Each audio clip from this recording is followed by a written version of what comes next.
The show's going to be a little different this season. We are referring to this as game of the game. Well, the game is that there's a hat. In that hat, there are prompts. We do not know what these prompts say.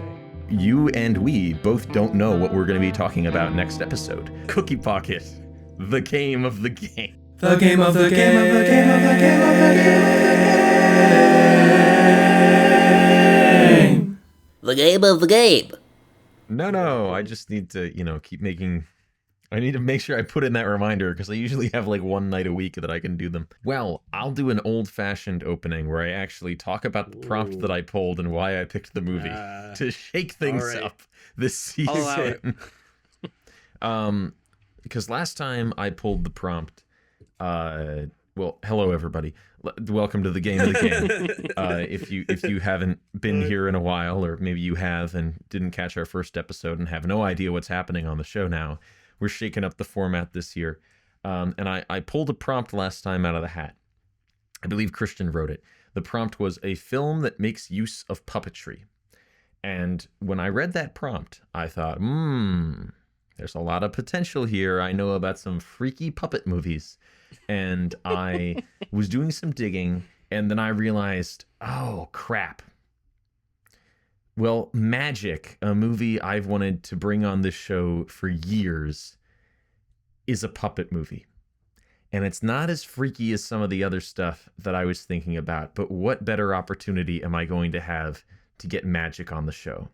And so I put away, I closed my drawer, my weapons of mass destruction drawer. I put away my all-marionette adaptation of Faust from 1996, and I said, we're going to talk about Magic, directed by Richard Attenborough. However, I hope at least that this wasn't a disappointing watch. Yes, the puppetry is very literal, in that the movie is about a puppeteer. But Anthony Hopkins is actually doing the ventriloquism throughout a lot of this. There's scenes where he's doing the voice afterwards in voiceover, but there are other scenes where he is actually puppeting and doing the voice at the same time without moving his lips. So I think it qualifies as a puppet movie. The basics of what this film is about, it's based on a novel by William Goldman, who also wrote the screenplay. It's about a magician named Corky, who, as part of his act, initially he was very uncharismatic, and he even says to his mentor when he's first learning, like, I don't know how to, I don't know how to get people on my side. I don't have any charm. And at some point he develops as part of his routine this puppet named Fats, who is sort of how he expresses that charm. Fats is kind of an extension of his id, and the two of them have a relationship on stage, but it turns out that they also seem to have a relationship off stage as well. And is Fats or Corky the one in control of that dynamic? And from there, it kind of spins into... The tagline for this was a terrifying love story, which is, I think, a bit corny. But it is, I think, a very... it's a psychological thriller with Corky very much at the forefront. And some very impressive, if subdued, direction and writing and editing to make Fats feel like an actual character. I feel like Richard Attenborough is mainly a director remembered for, well, I feel like most people remember him first as an actor from being John Hammond in Jurassic Park. But if people remember him as a director, I think they mainly remember him for his war epics, because most of his filmography is like 2.5 to 3 hours long, and they feature like hundreds of actors and tanks and planes. And I mean, the movie he directed right before this was A Bridge Too Far. But I guess he wanted to take some time off, and he made this, and I'm glad he did. But enough old-fashioned fogey intro. How dare I throw back? What did you guys think of Magic? Given this intro, I came in with a lot of trepidation and fear. I thought you pulled something out of the bowels of your mass destruction drawer, and I was quite nervous. I didn't even put together that Richard Attenborough is the John Hammond, Richard Attenborough, most famously known for The Lost World, Jurassic Park, which we discussed on the show many episodes prior. I really loved this movie. This is a strong 4 out of 5 for me, and I would say it's closer to a 4.5 than it is to a 3. I was nervous when I sat down, and then I get hit with the opening credits, and I see, based on a story by William Goldman. Oh, and William Goldman did the screenplay adaptation. Okay. Score by Jerry Goldsmith. I'm like getting all the good checks. I know Jerry Goldsmith primarily for his work on the director's cut of Ridley Scott's Legend, which is absolutely gorgeous score that I have on CD and is just marvelous. And this is similarly orchestral and grand, but there are these moments of very bitter harmonica strikes, but they're so like staccatoed and unexpected that at first I was like, what even is this instrument? I know it's not a regular part of an orchestra, but I think it's a really clever device to sort of signify Fats like damaging Corky's psyche, or just festering his way into places he doesn't belong mentally and physically. And I was just blown away by most everything on display here. I think my main complaint or drawback was the character of Peggy.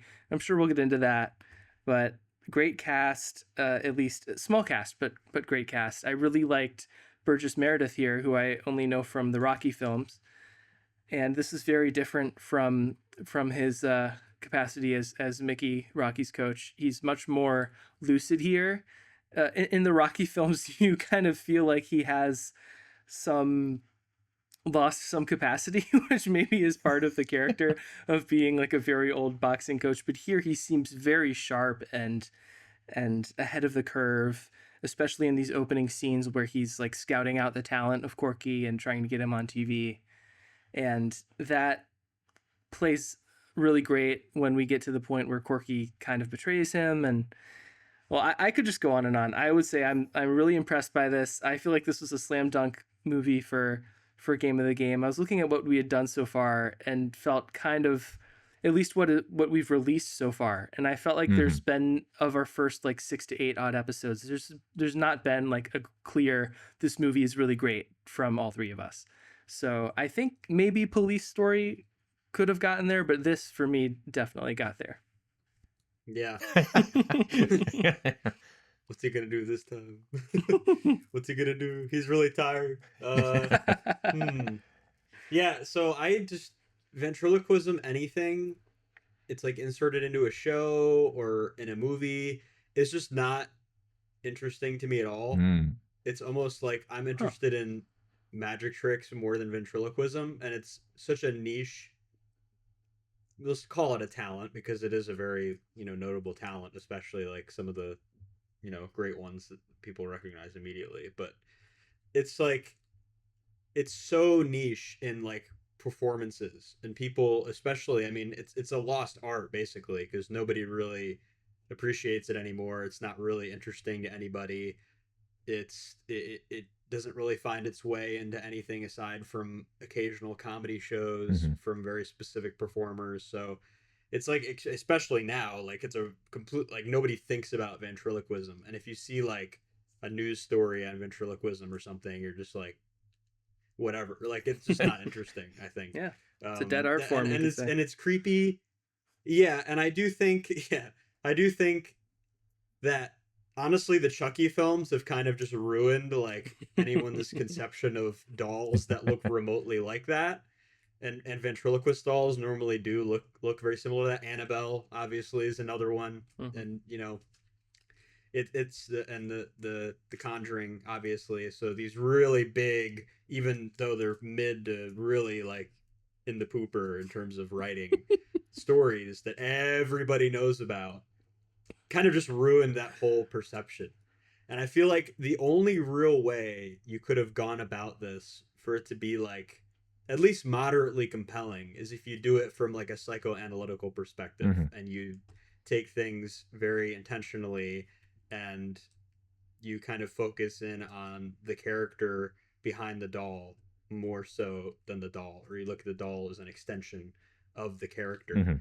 And I just think that's really bold. It's really hard to pull that off effectively. I think very few people could have done it as well as Anthony Hopkins could have done it Yeah. in this. I mean, really phenomenal range, probably way more range than Hannibal Lecter, to be honest with you. Like the amount, it's not only just being convincing as like somebody who's crazy or unreliable, it's also being somebody that kind of, you're so curious about what the next thing that they're going to say is. And part of that obviously is the direction and the score. I mean, obviously can't overstate how amazing the score is and how very conservative it's used in the thrilling moments that there are, which there's only a few really. And then Zach had mentioned, I think I read your review before I finished the film, but it was like 5 minutes. I was like, what 5 minutes would he be talking about? And then right when Green walks in, I'm like, oh, I bet this is going to be it. And I was Yeah. like, oh my God, this is totally it. And it's almost, it just feels so natural. Like it's so hard for me to believe that there's even a script behind it because of how believable Hopkins was there. And he has moments like that throughout his career, but this is definitely like one of the highlights for me, that really sells the character and like writes it home for me. Um, so I just, and like Zach had alluded to the id, and I just thought it was really interesting, researching the Freud, ego, super ego, and id, and I just felt that most psychopaths or crazy people that are portrayed normally don't have the super ego. They normally don't have like the morality, whereas I feel like, um now I'm blanking on his name. They said it like 30 times and I don't remember what it was. Corky? There we Yes. go. Corky has, it's almost like he has a super ego and he has the id as the doll, but he has like no regulation between them. So a lot of the thrill comes from his measuring down and rising up for the impulses. And the impulses don't drive from anything. They're literally, it's played and filmed impulsively. And I just think that really makes it way more impactful than a jump scare. It makes it way more impactful than like any average murder. It makes the every subsequent swing of the doll, because the first one I definitely laughed, I have to say. Oh, yeah. It was like a Muppet for like a split second, but then I'm like, oh crap, like that dude's getting beat up. That was pretty insane. And also just bold decisions across the board. But Duke was like super convincing character. I mean, like literally in the last third of the movie, you have this fairly consequential character being introduced, and he has his own like just breadth of a personality. Like he clearly has morals. He has alcoholism issues. He has goals. He has hobbies. You learn about all this stuff in such a short amount of time, and it immediately makes you feel bad for him when he gets killed. And it's just, and if he even does get killed, we can get into that. But like, it's just across the board. I do agree with Peggy's lack of development in general, but I also do think that the impulses and the portrayal, kind of what you alluded to, Christian, being like the exception. I definitely lean on that exception a lot. That his narration and interpretation of her relationship with him is definitely, at the very least, manipulated for the viewer, and it's not the full reality of how she actually feels. So yeah, it's great. Obviously, like, I'm gonna harp on, like, the ventriloquism thing is only as good as the actual ventriloquist and the actor playing as him, really. And I think that's a limit that can definitely be seen. The film could not have been like a minute longer, probably.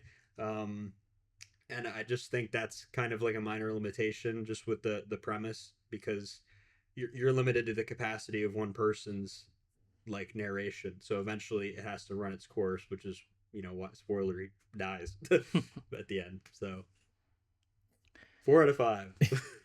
Yeah, I think it comes across so effortless, the way that Corky and Fats are kind of filmed and distinguished as two totally different characters, that it's easy to overlook the fact that Anthony Hopkins is basically giving two performances in this, because he's performing as Corky, and then he's also doing basically a voice acting role as Fats. But Fats feels like such a different person And since there is like a face to look at on screen as a different person, that it's easy to just not think, oh, Anthony Hopkins is doing all that and acting with himself. It's a really impressive movie. I mean, it's understated. It's not like other Attenborough films where, you know, you see this miles and miles of countryside with hundreds of people parachuting into it and you go, wow, that's a movie. But there's just so many small, precise decisions in this that work perfectly, and really good shots too. I think I said in a previous review, because now I've seen this movie 3 times, I said in a previous review that the 5-minute challenge is kind of the scene that I think makes the whole movie. It's kind of the keystone of the whole story, in my opinion, at least. And there is a great shot in that sequence where you see Corky and he's sweating and clearly trying to say as little as possible to Ben Green so he doesn't set himself off. And then in this camera move, while he's talking, we move from his front round to the side, and Fats comes into frame, and Fats gradually, as the camera moves, eclipses Corky and passes his silhouette over, kind of eclipses Corky's silhouette, and that's when he snaps and Fats comes back. And there's so many great little shots like that. People have previously compared this movie to Psycho. Maybe not. I think there are some plot similarities and there's some scene similarities, in as much as any scene in a thriller where a character is trying to avoid revealing something is going to recall scenes with Norman and Martin Balsam, and later with Sam Loomis when he shows up at the motel. And there's some scenes like that in this, but also just in where it falls in each director's kind of catalog. Hitchcock made Psycho right after making North by Northwest, which was this huge, big budget, globe-trotting hit.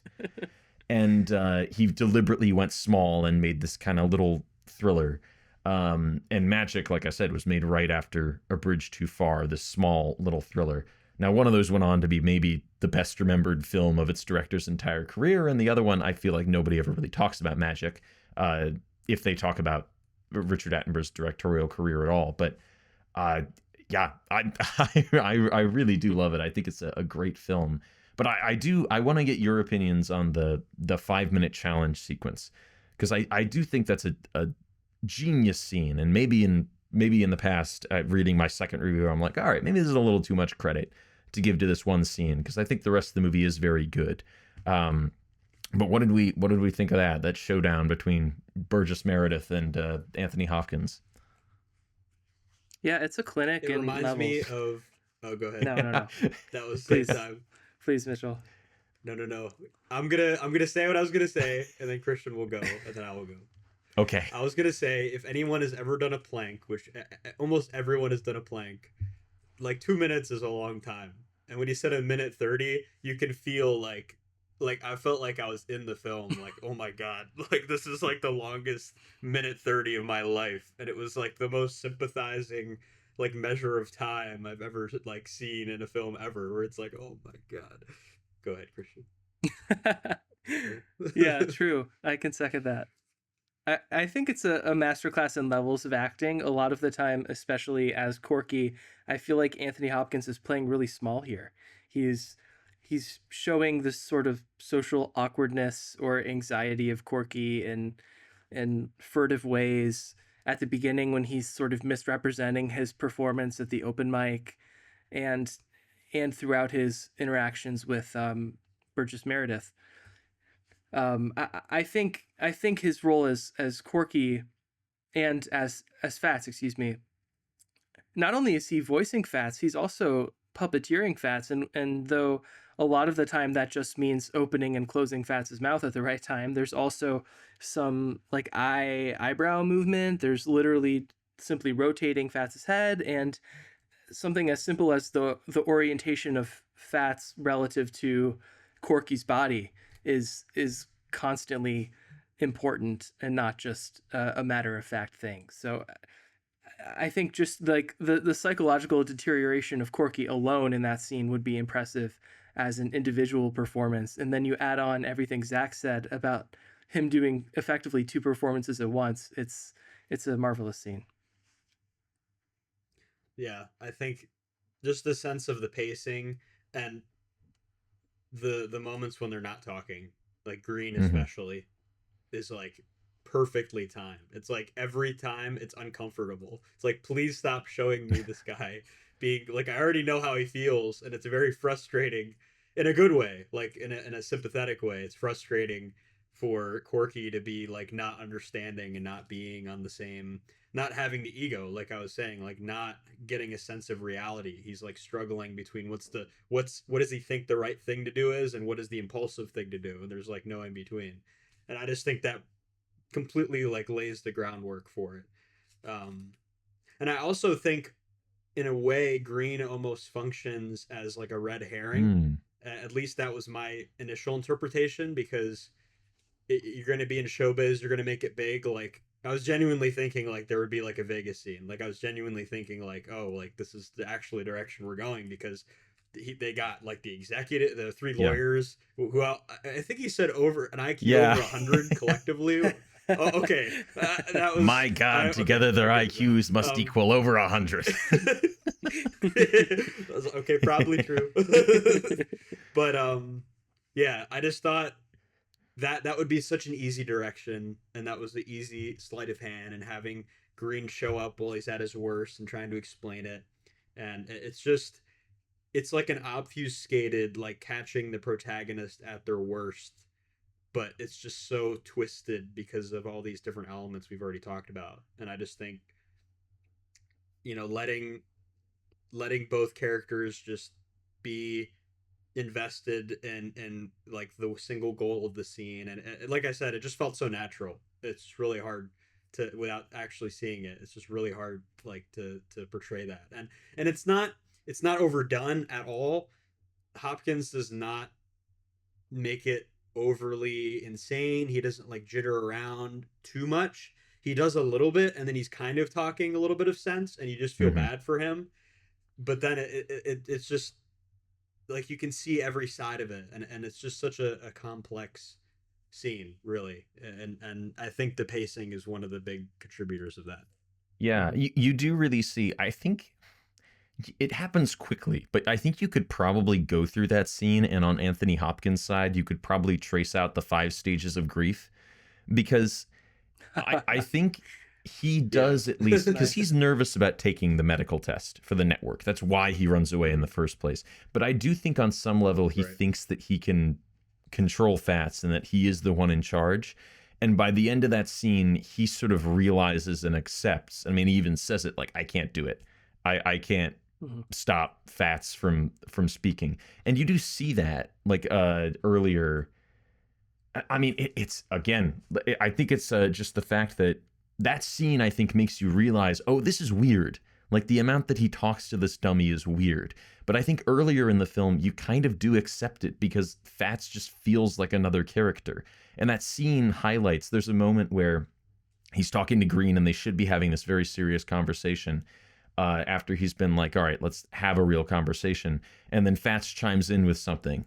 And just like you would, like, I don't know, talk to like your asshole friend who's making a joke in the corner, Corky goes like, look, Fats, come on, like, give me a break here for a second, which feels like a totally normal thing you would say to a person. But in context, when you're saying it to the puppet on your hand while you're trying to have a real conversation with your father figure, it's totally bizarre. And that scene, I think, highlights that and points it out. And you do, I think, you see that scene really, it shines a light on both of their perspectives and who both of them are as characters. We see a lot from Anthony Hopkins, but I think we also, Burgess Meredith does so much with so little in that scene. And you can see that, I think you do kind of at the beginning, you expect him to kind of be this scuzzy showbiz type. But in that scene, I think the predominant emotion you see from him is like this genuine sadness of like, my God, this kid has so much potential. And I'm gonna have to put his career on hold or do something because he needs help and I can't let this keep going. It's really sad. And then when eventually Corky does break and he does like that minute of just riffing as Fats, where it's so fast it doesn't even come across as punchlines or funny. It feels like he's like in pain and almost like screaming it.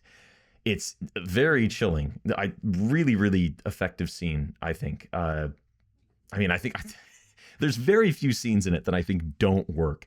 I do agree that when he steps out from behind that tree and smacks Green in the head with Fats for the first time, it does feel a little silly. Yeah. But even before that, like when Green leaves and Corky and Fats are having that conversation where he's like, oh my God, what am I going to do? They're going to send me to the nut house.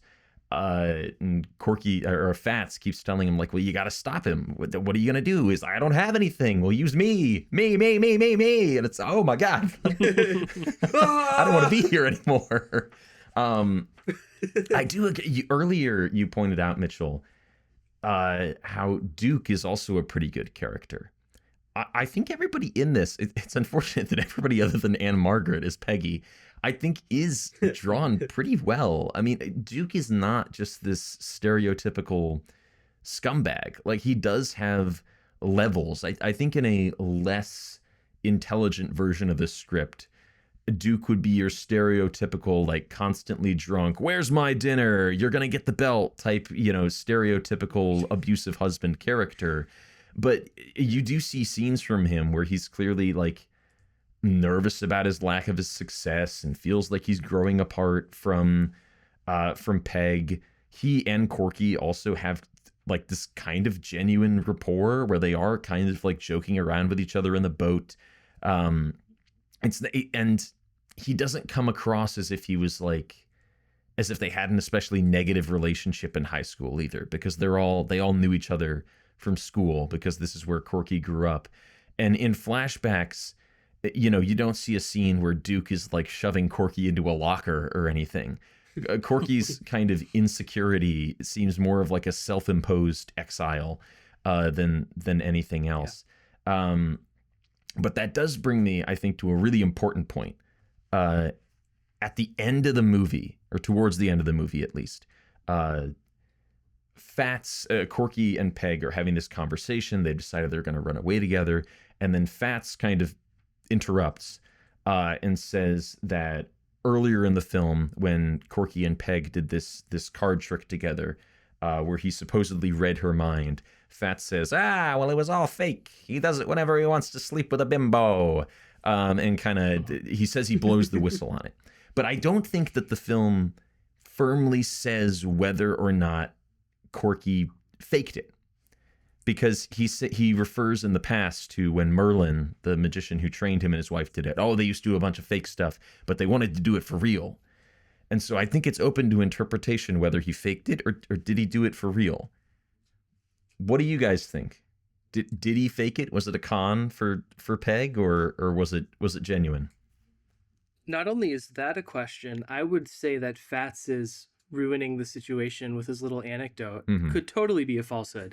I have a really hard time imagining Corky getting with the bimbo stewardesses, as Fats says.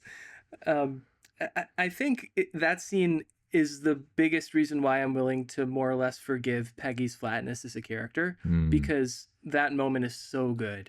And we kind of need what I think is an unrealistic courtship of Peggy, and I don't really buy that she would be so interested in Corky, especially given his disposition. But I tend to lean towards that it was fake or not real magic. I don't personally think Corky was reading her mind, and that's mostly informed by, for me at least, the reveal at the end. What I interpret it as a reveal at the end, that Fats is also not his own autonomous being when he sort of dies with Corky. And I think we've talked about the cleverness of the film's shots. I think, though they certainly frame Corky and Fats as separate entities, they also leave open the possibility that Fats is like a supernaturally possessed object or truly autonomous from Corky. I even think there's a scene where Corky sets down Fats on a chair or something, and to me at least it seemed like Fats's eyelids or eyebrows rather moved like slightly later than they could have moved based on when Corky lets go of him. It does go further than that. There is one scene, I think it's towards the end when he's like packing up and deciding to get the knife or something, where he sets Fats on the couch, and it's completely after Anthony Hopkins gets up from the couch and walks away. Corky's head turns and he like blinks. I think it's less interesting if Fats is like a supernatural object, but there is that one shot, so you can maybe they put it in there just to make people argue about it. I think they did, but that also could just easily be the mechanism like resetting. Yeah. In the seconds that elapse after he puts him down. I think it's more. I mean, the unknown is always interesting. I feel like whenever we talk about an ambiguous movie on this podcast, that's our standard answer.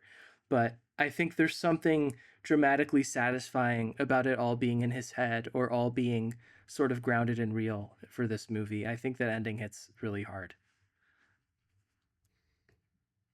Why'd you call Peggy flat? Sorry, I was keeping that one in. Yeah, no, Fats would say that, I think. A while.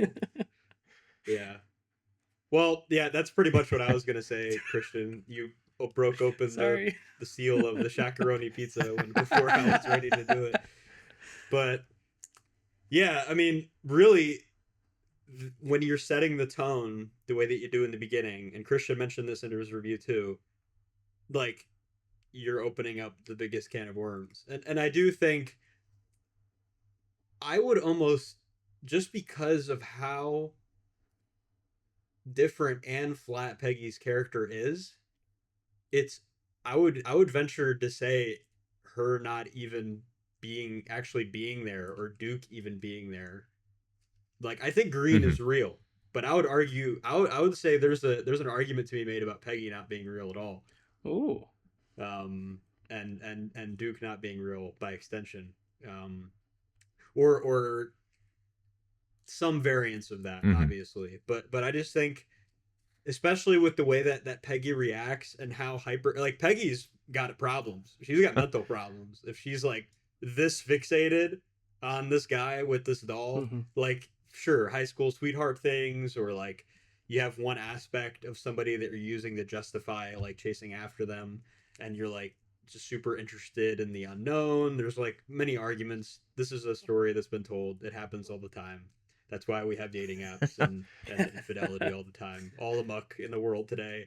But regardless, I definitely second what both of you guys are saying, or third what both of you guys are saying regarding the unreliability. I don't see the supernatural angle personally, but I think the Peggy not existing in this, well, she does exist, but not in the film, makes more sense to me. But that just goes to show how great the film is, to be honest. Yeah.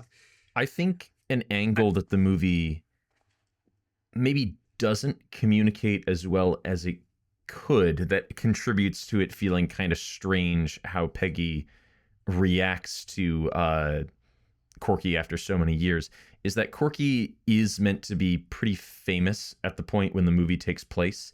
Like the taxi driver recognizes him. So I think her reaction when he comes back, and she's like, "Oh, you brought Fats," and she seems very enamored by it. It is meant to be an element of like, "Oh, you're so famous for this thing, and you brought him into my house. Isn't this cool?" It'd be like if, like, I don't know, if Paul McCartney went to your high school and brought his guitar when he came to visit your house or something like that. Now that's a huge example. A man who puppeteers a piece of wood on the Carson show is not as famous as Paul McCartney. But I think there's an element there of him also being a big celebrity, and that kind of being fun for her as well, more than just, "You're my old friend and you have a puppet." Yeah. I also I commend the film for addressing something, although like it wasn't super like hard to write it in, or in the book or whatever, to have the sexual implications as well, because that just kind of adds weight to the whole relationship and its awkwardness, deterioration of his psyche, etc. And I having the somebody mentioned this in Letterboxd too. I'm referencing a lot of Letterboxd reviews today, references in my references, works cited. But one review said that every sex scene should have the cut to the Oh, yeah. ventriloquist doll in the middle of it, and it just adds to the Mhm. discomfort. And also, not to get so deep in the hypotheticals, but did they actually do it? Because that is kind of Oh yeah. a point of contention with Duke as Right. well, and he kind of tests him, and I was not believing anything at this point, so I was really hard. I was like, is he actually like? Did he actually do it, or did he actually ask her that? He was drinking, she was drinking Mhm. as well. That's another thing to consider. So it's like, oh crap, like Mhm. what do you got? What do you guys Well, think? I think that is also I am kind of the mind that everything we see happen does happen. But I do like that when Duke gets suspicious and is yelling at Peg, most of what he suspects is not true. Again, I think in a less interesting version of the screenplay, Duke would cotton on and go, I know exactly what happened, and he would relay everything, and she would deny it, but we as the viewers would be like, oh, he's got it right. But he doesn't really. He has like some things kind of right, but not really, and it asserts that he's not genuinely suspicious because of this one time of her cheating on him. He's just a paranoid man who is always suspicious and has been suspicious in the past. And this is just one more case of that. And I think that's really interesting. It's Yes. super insecure too. Mhm. I kind of tuned out a bit in the middle third of this movie. I personally found some of the relationship drama not as interesting. And though I certainly agree that Duke was not written as one-dimensionally as he could have been, I was much less interested in that aspect than I was in Corky's psyche and the possibility of him making it or not making it as a performer. But I do think once we get on that boat with the second interrogation after Duke sort of confronts Peggy and now he's confronting Corky, I think it's very interesting when Duke kind of digresses after Corky denies it in a similar light as Peggy does, and Duke turns to, I'm losing her and I don't know what to do. And that sort of desperate moment to me rings less like paranoia and more like a genuine assessment of his situation in a troubled marriage. Mm-hmm.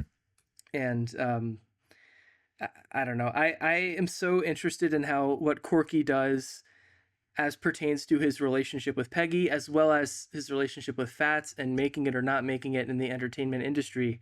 I'm very interested in how his psychological problems are a manifestation of his fear of success or fear of failure, if that makes sense. Mhm. Like at turns, he really, really wants to make it. But then when he's sort of half famous, like we referenced, and all he needs to do is take a medical test or do this next thing, he runs away. Mhm. And is that like a fear of realizing that maybe you're not good enough, even though this is like the thing he's always wanted more than anything else? And I don't know. I think it's so interesting how Fats sort of drives him off the cliff's edge to violence against these people that love him or want him to succeed. It's so thematically rich. Yeah. I think Green immediately suspects when Corky doesn't want to take the medical test that, oh, you're afraid of success. But I do, I mean, the clear implication is that Corky is afraid that if he takes that medical test, they're going to find out something's wrong with him. Right. Because he knows, I think even early on, that it's weird how big a part of his life Fats is. Something I did wonder on this viewing, we go back, there's some very brief scenes where Corky runs away and he takes a taxi back to his hometown. And he goes to see his house, where we see a flashback of him whittling on the porch and his mom sitting on the porch as well, and his dad and his brother playing football in the front yard. And now the house is completely abandoned and being sold. And then they go to the local cemetery where we see a funeral, and Corky's there and his mom is there. I don't know. I don't know if we see his dad. The implication to me, I think, is that it's his brother's funeral. And on this viewing, I did think, I haven't read the book. Maybe it's spoken of more in the book. Maybe it's not spoken of at all. But I did wonder if Fats is some kind of potential manifestation as well of like his brother and how he feels about his brother. Because in the one scene we see with his brother still alive, Corky is quietly whittling on the porch, and his brother is playing a game of or just tossing the ball around with his dad. And there's some implication there, I think, that Corky's brother and his dad have more of a relationship there. Maybe Corky's brother is more outgoing. Maybe some of what he manifests in Fats is part of that, and he's trying to kind of express that through himself. It's not something the movie really fastens upon, but it does that really well, I think, where it gives you these tiny little details about his backstory, but you can read so much into it and what that means for Corky and just who he is and why he is the way that he is.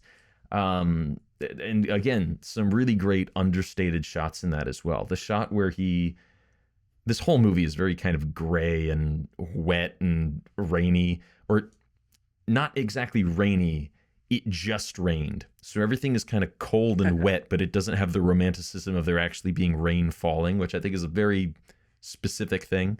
But that scene where the taxi pulls up at the cemetery and Corky just kind of looks at the graves through the foggy glass is this very creepy shot, I think, that shows kind of how he's separated from everything and everyone by this kind of haze. Mm-hmm. I really admire how William Goldman adapted this. I think the temptation as a writer, especially when you're translating your own material to film, is to preserve as much of your prose as possible, be that through voiceover or more verbosity from your main character. And instead, we see all of the important stuff like establishing Corky's status as an unreliable narrator is done really brilliantly through the cross-cutting opening scene, which is super engaging to an audience and also illustrative of his unreliability. And there's not a smidge more information than we need in terms of following Corky's psychological deterioration or anything else. He really, it's such a successful move, especially aided by, of course, Hopkins' great performance. But that's a type of restraint that I really admire, that I feel like most writers would be tempted to just belabor what they've done on the page or translate it one-to-one. And it's hard to translate such an intimate, character-driven story like that to an under 2-hour movie and still preserve its impact. So kudos to Goldman. Yeah. I do have to mention, either somebody needs to get a medical degree or Duke has like 8D chess moves with that dead body. It's like, oh, he's still alive. Like, wait, this could have been like a play this whole time. but then Corky's already there. It's like, oh, this is like cat and mouse games already. I'm not sure if it was meant to be interpreted that Duke was faking it, or he actually thought he was alive and is just like deaf, because it shouldn't have been that hard to figure out if he was still alive. Not to mention he was, I mean, sure, fine. he's pale white. He's off the shore, so he's not floating. But like, it took a while for he started doing mouth to mouth when he didn't even check. But you know, most people don't know, so it's fine. But it worked out. I mean, almost. His paranoia was correct in that one instance, Zach. He was correct in that one instance, and it got him murked. And not to mention the thrill of the doll moving. It's like, it's Chucky! Oh my god! And he's just behind the curtain, like, oh, you got me, Attenborough. That is a good moment where for a second you think like, well, that's it. The doll is alive, and then it's revealed, of course, that Corky is behind the curtain. I do that. It is weird to. I will agree that there's a moment when you watch that scene where Duke goes, he could be alive, and you go, what? Really? He looks like a rock. But Duke doesn't know how long Burgess Meredith has been in the lake. You know, if you were to just kind of see a guy on the edge of the bank and run up and he was unconscious, I feel like, I don't know, I was a Boy Scout. We were always taught to, you know, assume you can do something at first, at least, and then, you know, immediately call the authorities. Yeah. Well, no, immediately call the authorities and then attempt to do something. And he does before he goes, okay, never mind. This is, I'm giving mouth to mouth to a stone right now. But, I'm glad that we got this prompt pulled. The reason I wrote this prompt is because I was interested in talking about different techniques that are used in film. And I think it's kind of funny we haven't really fixated on the puppetry itself that much, which more than anything else, I think is a credit to the film doing other conventional things so well. But I would almost say the way the shots. Oh, sorry. No, don't go ahead. I was gonna say the way the shots are framed, where like you only have a few moments in the film where you actually see him take Fats out of the box and put him on his hand. But after he's on his hand, you don't see him like puppeteering it. It's framed where it's like two people, and I think that's like significantly more engaging. And not to mention, it does lend credibility to what Zach mentioned about the voiceover and not him doing it all the time. Because first of all, like as we know, like ventriloquism is a talent, like it's a skill. You know, you have to learn it, and the times where it's obvious to me, or I'm like really honing in, like all right, Hopkins, I'm gonna lock in on your lips right now, and he can like barely see it sometimes. But other times I'm like, okay, definitely dubbing. But honestly, it doesn't matter because it lends to the whole like, are these two people as an extension of himself, etc. Yeah, and I do think that the puppetry is kind of the stuff that features the least technique in the movie, I think. I mean, I know that Anthony Hopkins did study to learn ventriloquism, and he is doing the puppeteering himself, like we talked about previously. But I think the real marvel of technique in this, which I pointed out in my Letterboxd review, is how the movie shoots around Fats to make him feel like anything other than a piece of wood on Anthony Hopkins' hand. I think it's really apt that the movie kind of starts with Burgess Meredith describing how magic tricks work on stage, and that magic is misdirection. And I think all kind of practical effects and everything, the kind of techniques that this movie uses, all of that kind of thing before CGI and digital doubles and things like that were introduced, kind of did function like magic tricks. It's about directing the viewer's eye and attention to a certain thing so they don't pay attention or notice or really care about the fact that Fats is a puppet. Yeah, he's a puppet, but these two are having a dynamic conversation right now, and that's what I'm going to choose to pay attention to. Best line in the film is from Fats with Peggy, and Fats says, "Corky does the magic, I just do the tricks." I think that was pretty good. Yeah, that was great. I mourned what I perceive as pretty much the death of puppetry in studio filmmaking now. The ILM Creature Shop was shuttered permanently, I think like 2 or 3 years ago now. And to me, that was kind of like the last big institution doing things like that for Star Wars. I guess the Henson Company is still out there, but it's a shame because I think magic is a great example that puppetry can be used in serious, dramatic. This is a nasty movie. Yeah. I mean, I think the reason it's so underrated is because it's quite unpleasant and unhappy. And so it's hard to just go up to a casual friend or family member and be like, you got to watch this movie, Magic. And then they watch it and they think there's something wrong with you. But it's a great film and one that harnesses puppetry to deliver serious adult themes about mental illness and failure and success and all these big things. I think that's a good button, a good conclusion to the discussion of magic. Do we want to move on to the week in review? I am going to be talking about a book today, and a book that's maybe a little different than my usual reading.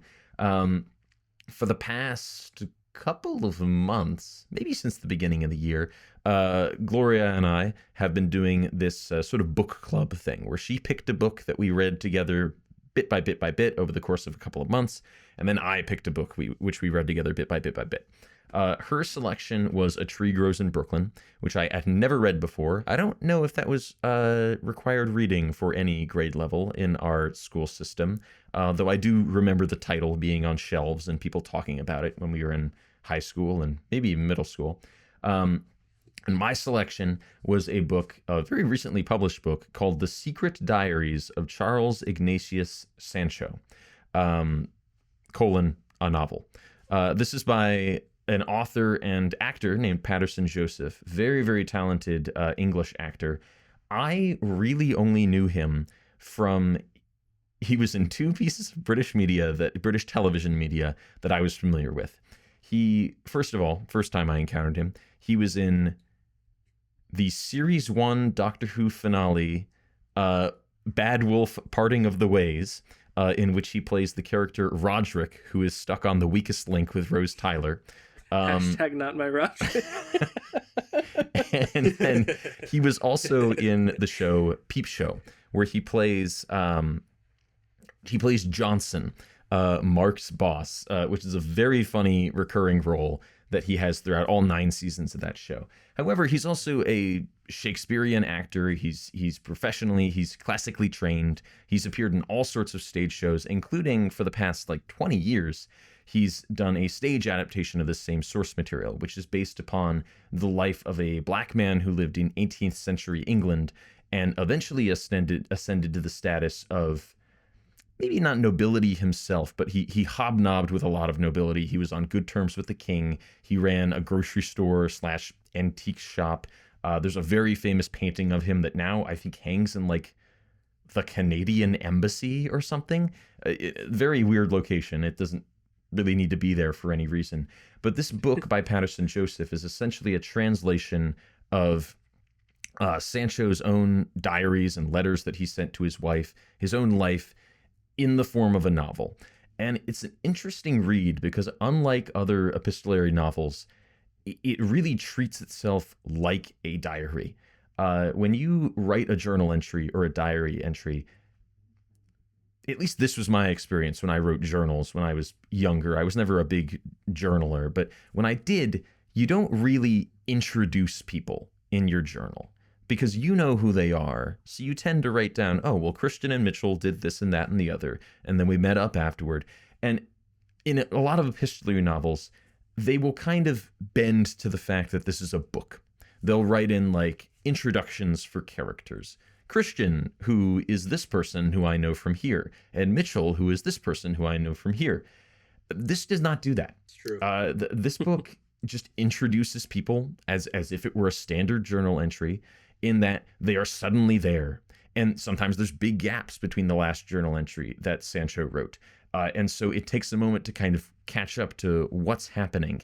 And the effect that you get, I think, is really interesting and might not work for some people, but you get these very kind of distinct slices of Sancho's life where you kind of see what matters most to him throughout his life because they're the things that he actually bothered to write down because he wanted to remember them. It's kind of a halting, choppy reading experience because of that, but I do think it's an interesting view into the mind of a person who did actually exist, who, a lot of black people from this stage in history in Europe are completely ignored and don't get talked about at all. Actually, when I got this book, I went to a book signing that Patterson Joseph put on at my local library branch. And he mentioned that a long-standing point of discussion in British schools when he was a child was, well, there weren't really any black people in Great Britain until about the 1940s when the colonies started to fail and they started to move here. And, based on any research at all, that's not really true. Perhaps there wasn't a huge population, but there were people like Sancho. The Romans brought Africans to England because the Romans subjugated so many people, and typically when you subjugate people and make them join your army, you want to take them somewhere else to make them guard that place instead of making them hold the land that they're from hostage. It was really interesting to hear him speak on the topic and to actually read the book, and I'm not totally sure how to even evaluate it because it is such an unusual read, but I'd recommend checking it out. I'd especially recommend, there is an audiobook as well that is read by Patterson Joseph himself, and he's just such an excellent actor and commands the attention of the listener so well. I'd really recommend checking that out. I think maybe I'd give it about a 4 out of 5, but I need to ponder it further. It's definitely, I'm glad I took a chance on it. It's not the kind of genre pulp reading that I often do, but I did enjoy it, and I think it's worth checking out. And like I said, it is fairly new, so you might be able to find it at your local bookseller. It's the Secret Diaries of Charles Ignatius Sancho, a novel. Nice. I did not expect that to be your week in review, but that was a good one, Zach. I am watching John Ford movies now, slowly. I started with a couple of his World War II propaganda films because I was on a little kick doing all those. A bunch of famous directors, including John Huston and William Wyler, contributed to this. And it's kind of an interesting historical moment where all these big Hollywood names took pretty significant personal risks to help the war effort. But that's its own bag of worms for another week in review. Most recently, I watched The Quiet Man, which was my fourth feature by John Ford. I saw a couple years back, I saw The Searchers and Sergeant Rutledge for the first time at the Cinematheque, and I enjoyed them, but from the propaganda films and those, I kind of felt like maybe John Ford is a little too stodgy for me and just not really up my alley. But then I watched Young Mr. Lincoln about a month or so ago, and that really hit a chord with me. It struck a chord with me, especially I'm currently in the criminal defense clinic at my law school. So it was very cool to sort of watch Lincoln learn the ropes. This is a fictitious story, but in that film, he's starting off as a defense attorney for someone who's wrongfully suspected of murder. And The Quiet Man is, in great contrast to the Ford movies I've seen so far, a tremendously moving romance starring John Wayne and Maureen O'Hara. And it's about Wayne's character, Sean Thornton, who was an ex-boxer moving home to Ireland to sort of change his life and live a more sort of traditional, peaceful life. And there are just some of the shots in this movie I swear are like the definitive visual representation of love and natural beauty. It is just absolutely stunning. There are these shots of Maureen O'Hara like traipsing through the Irish countryside, and it's like enough to make me pack my bags and move to Ireland, man. It's just like the most gorgeous thing. And after seeing David Lynch play the little cameo role of John Ford in Spielberg's The Fabelmans, where he talks about the horizon being boring as shit when it's in the middle of the frame, you really see that Ford like does the bottom third, top third thing, and it's true. It does work better. And there are moments that are not just visually beautiful, but also strike me as feeling much more contemporary than a film from 1952, which is when The Quiet Man was released. There's some traditional elements here that are a little uncomfortable. John Wayne is pretty physical with Mary Kate Danaher, O'Hara's character, when they're in the courting process. There's certainly, I would not say it's politically correct by today's standards, but at the same time, Mary Kate's character she's really concerned about like preserving her dowry in this courting process, and that really reads as her wanting to preserve her own autonomous, her own freedom, her own ability to sort of exist independent of her brother or Wayne, to be her own woman and not just beholden to either of these men. So in that sense, it's kind of progressive. The ending's kind of disappointing. It to some extent it undoes the character growth, but the scenes with Wayne and O'Hara and their developing romance are tremendously touching. And I'm really energized and excited to watch more John Ford. He's not a one-note director at all. I think like The Searchers to Young Mr. Lincoln to this are three independent genre and visions and tones. And I think he's very gifted, and I'm excited to see more of his filmography. This was a strong 4 out of 5. I think The Quiet Man might be the first movie I ever remember my dad watching on TV. I think I was about 4. Wow. One of my favorite lines when I was about 3 or 4 was to wander into the living room and ask while my dad or my mom was watching something else, "Are you looking for cartoons for me?" And I think I pulled that during The Quiet Man, and he said no. And it was a scene where John Wayne was smoking, and I feel like I remember commenting that he shouldn't be smoking and then leaving the room. But that's crystallized in my brain as my dad liking The Quiet Man. Well, I know all you gamers out there were waiting, Oh boy. hearing about all this film crap for forever. Like, who even cares, Zach? Who even cares? You know what I'm saying? I'm You gonna understand? predict. Is this gonna be about what's the game Javon keeps Bird Song? Is that a game that just came out? Good No. game. Good guess, but no. Once upon a midnight dreary, while I pondered weak and weary, I did not have Battlefield 6, so I knocked on GameStop's chamber door and asked for a Battlefield 6 physical copy on PS5. But is the the day it came out. campaign any good, Mitchell? I think Lamar Wilson put it very, very well when he was saying that the campaign is a primer for multiplayer. I'm gonna give a premise. I'll do Zach some justice. The train is going back on the rails, everybody. The train is going back on the rails. I'll explain the joke. Okay. I'll get off my high tank in this scenario. So Battlefield 6 just came out. Battlefield 2042 came out like a couple years ago or a few years ago, and nobody liked it. It was one of the most disappointing things ever because the reveal trailer was amazing and everybody thought it was going to be amazing. It was going to be a return to form. It wasn't going to be like Battlefield 5, which marketed itself so terribly that the developers, or yes, one of the lead developers said, well, if you don't like it, then don't buy it, as a marketing tactic, I guess. Which is not good. So Battlefield 6 brings it back to modern day, which is like Battlefield 3 and 4. It's big.